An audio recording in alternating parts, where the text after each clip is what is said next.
Hello, did you know that the CIPS Level 6 Professional Diploma syllabus is changing? Well, I have here in my hands a copy of the new syllabus. This syllabus is going to kick in March 2026 for the exams in that month.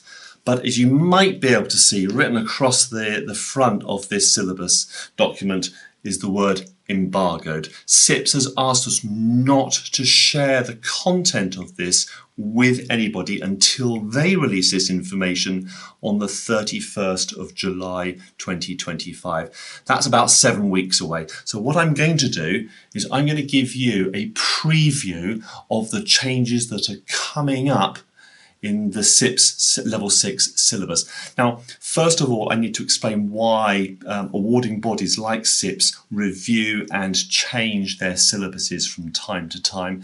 It's all about the fact that the world around us is changing, procurement and supply itself is developing, there are all sorts of technical or political or social changes that are going on in the world around us, and therefore our syllabuses and our exams need to keep up with the latest developments.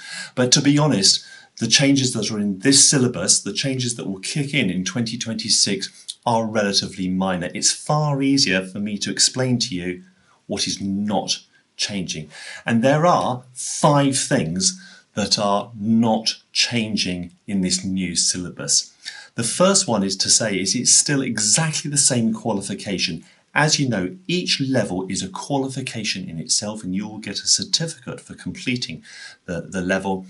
Level 6 is still the Professional Diploma in Procurement and Supply, and it provides the gateway to you becoming a member of the Chartered Institute of Procurement and Supply. In effect, what it is, it becomes the stepping out point into your new professional career.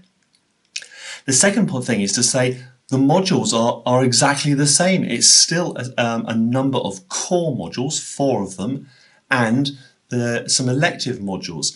The third thing to say, it's the same type of exams. You've still got essay-based constructed response exams for the core modules and multiple choice exams, those objective response exams for your electives. The fourth thing to say is broadly, if you look at each of the study modules, the learning outcomes are more or less identical to what is in the current syllabus. And then finally, the fifth thing to say is that none of those multiple choice elective modules have been changed at all. They're still exactly the same. So if you're studying for your CIPS Level 6 right now, you don't need to worry because the changes are so small that are coming up in the year 2026.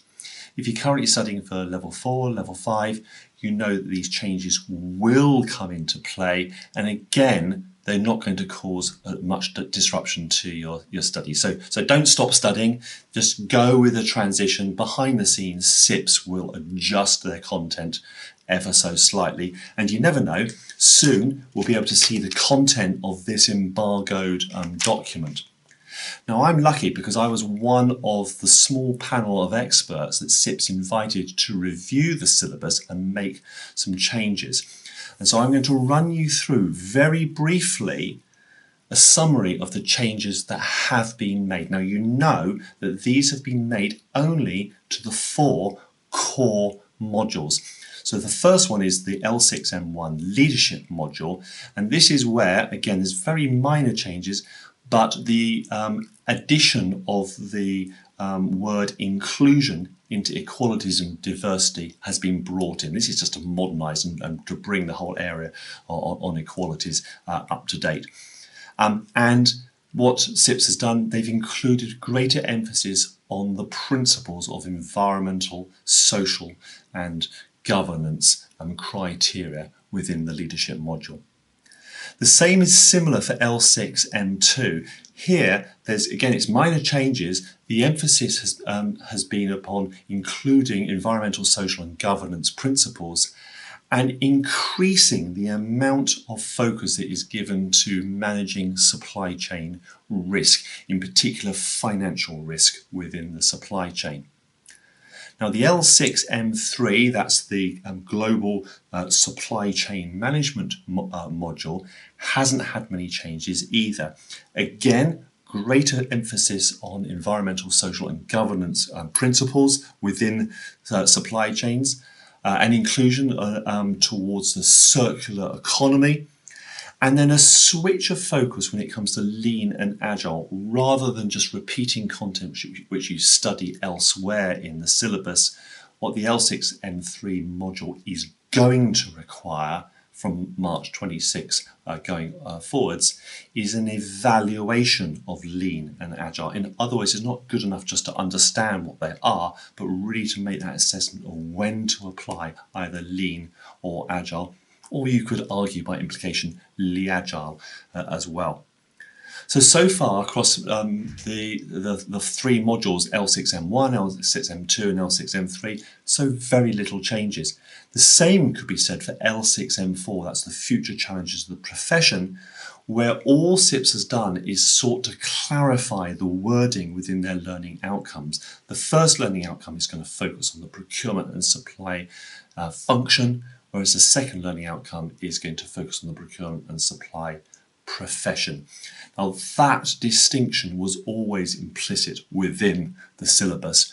What this new revision of this new update of the syllabus has done, it has made this 100% clear and explicit.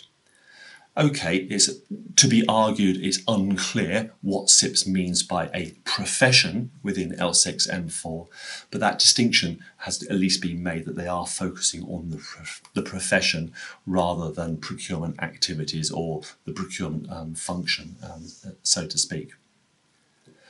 The last thing to say about this new syllabus that's coming out, or this change in syllabus, is the one piece of exciting news, and that is CIPS is releasing a new module. It's a new elective study module, L6M11, Environmental, Social and Governance Principles. So at last we have a whole module just focused on the application of environmental and social and governance criteria in the procurement and supply arena.